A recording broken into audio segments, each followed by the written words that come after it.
ఉపాధ్యాయులకైనా విద్యార్థులకైనా ఉన్న సమస్యలు తీరాలంటే, విద్యా వ్యవస్థలో మార్పు రావాలంటే దానికి ఒక్కటే మార్గము, విద్యా వ్యవస్థని కార్పొరేట్ రంగం నుండి విముక్తి కలిగించి ఒక ప్రక్షాళన చేపట్టాల్సిన అవసరం ఉంది. ఈరోజు విద్య అంటే లక్షల రూపాయలు లేదా కోట్ల రూపాయలతో జరిగే వ్యాపారం కాదు.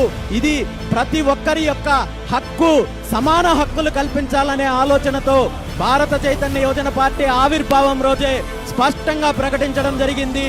మాకు అవకాశం వచ్చిన రోజు ఈ రాష్ట్రంలో పూర్తి స్థాయిలో ప్రభుత్వ రంగము, ప్రైవేట్ రంగము, కార్పొరేట్ రంగము అన్ని రంగాల్లో కూడా ఉచిత విద్య అందించే కార్యక్రమానికి శ్రీకారం చుడతాము, ఆ బాధ్యత తీసుకుంటామని చెప్పి ప్రకటించడం జరిగింది. ఆ ప్రకటనకు కట్టుబడి ఉన్నాము.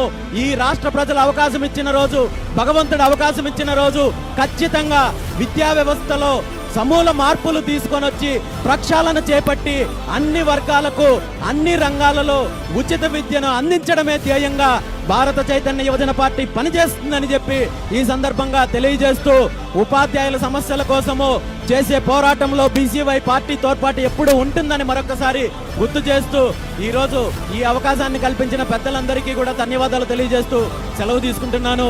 జై పూలే, జై భీమ్, జై హింద్. Thank you.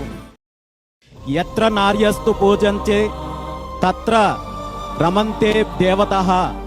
అంటే ఎక్కడైతే మహిళలు పూజించబడతారో, గౌరవించబడతారో అక్కడ దేవతలు ఉంటారని చెప్పి మనం చెప్పుకుంటాం. మన చరిత్రలో కావచ్చు, పురాణాల్లో కావచ్చు,